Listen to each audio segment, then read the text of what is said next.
For over a decade, just one Scranton hospital was delivering babies, but in just a few short months, another will open its new maternity ward. I'm going to put it to the test. I'm going to log on to Amazon.com and try and buy a vape pen without proving my age. And all you need is an Amazon account, a valid form of payment, add it to your cart, place your order, and it was just that easy.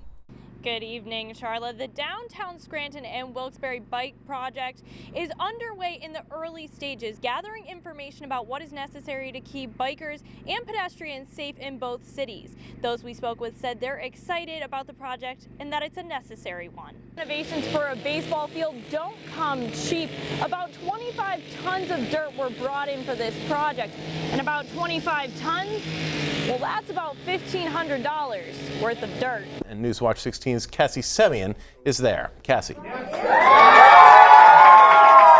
as you can tell, Scott, the room is still buzzing with that victory news of Chris Shermack and Mike Giannetta. That standoff started around 1 a.m. Newswatch 16's Cassie Semyon has been following the story all morning. She is live at the State Police Barracks in Schuylkill Haven with the latest for us. Cassie. Good afternoon, John. State Police held a press conference here just a short while ago, shedding more light on what happened in that early morning shootout. Shocked. I am shocked. Very shocked to see it. Like I said, it's a very quiet neighborhood. A crime scene at the end of a sleepy street early Friday surprised many neighbors along Mahantongo Street in Pottsville. Then somebody said that they heard there was an active shooting. I think nothing of it, because it's uncommon here in Pottsville. Officers responded to the 500 block for a report of a man who fired a gun around 1 in the morning. Investigators say 32-year-old Jose Cruz of Allentown would not listen to authorities, and they tried to end the situation peacefully.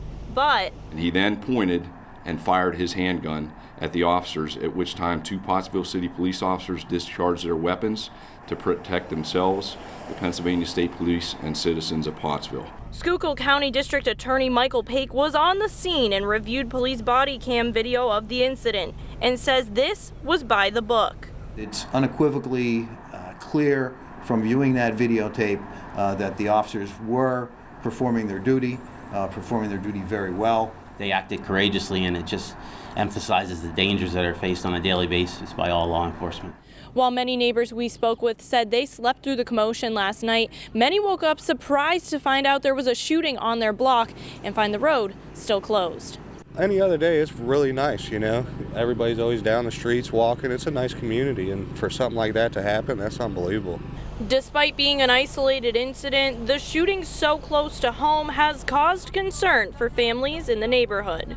Yeah, it is scary because, our daughter's bus stop is right there and somebody gets shot. It's just scary. Now, police did not say why Jose Cruz was in Pottsville or why he fired that initial shot. In fact, reporter questions weren't allowed at today's press conference. We'll have more coming up on later editions of Newswatch 16. Cassie Semyon, Newswatch 16, live in Schuylkill County.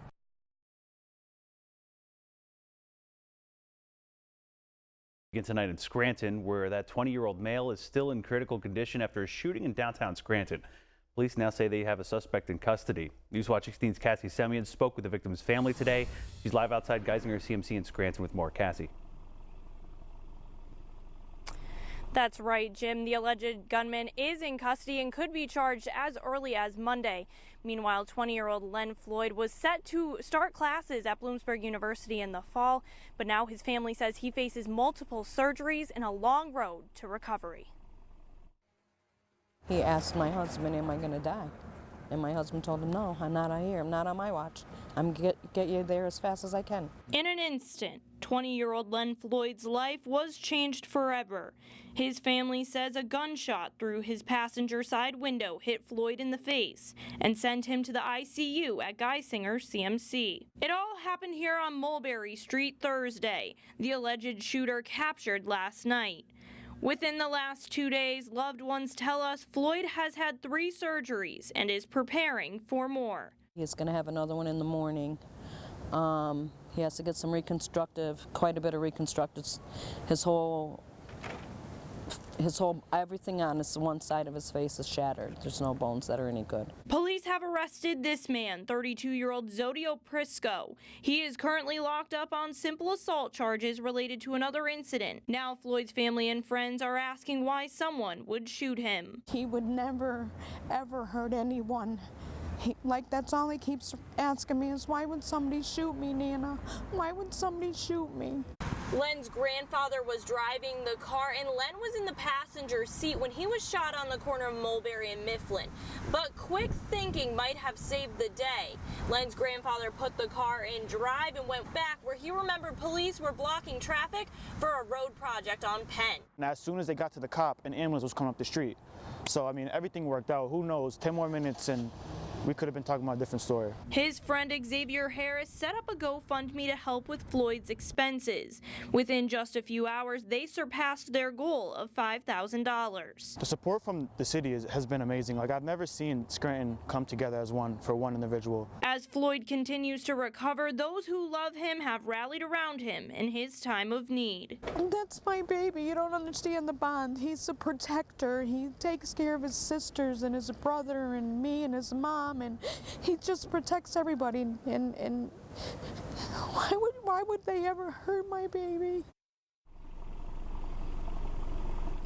Now, Floyd's family says they want to thank everyone for the outpouring of support they've received in the last few days. Again, police are expected to charge Oprisco in the coming days. Cassie, Semyon, Newswatch 16, Scranton.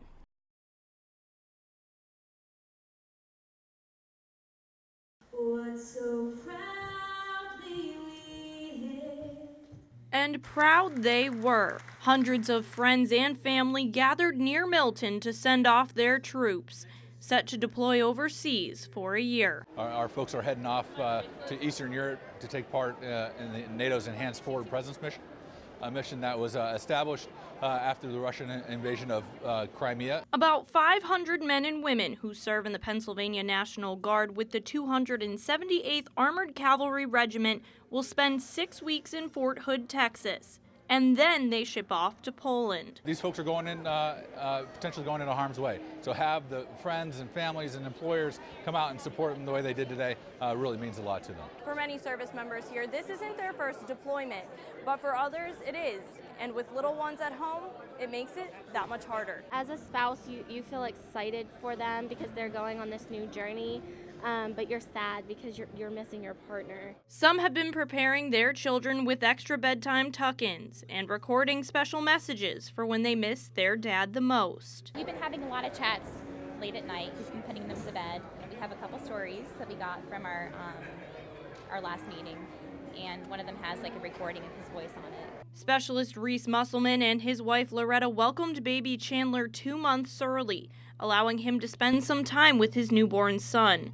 Despite how difficult this next year without him will be, Loretta says she tells her son every day his dad is an American hero. I'm from a family of military men, and I'm very proud of him. I know this is something he's been wanting to do, and hopefully maybe Chandler will follow in his footsteps. Their selfless sacrifice will cause them to miss family milestones and many precious moments in between. These military families believe the call of duty is never an easy one. I couldn't be more prouder of the soldiers under my command. They represent the 1% of America who's willing to step up to that call of duty. Cassie, Semyon, Newswatch 16, Northumberland County.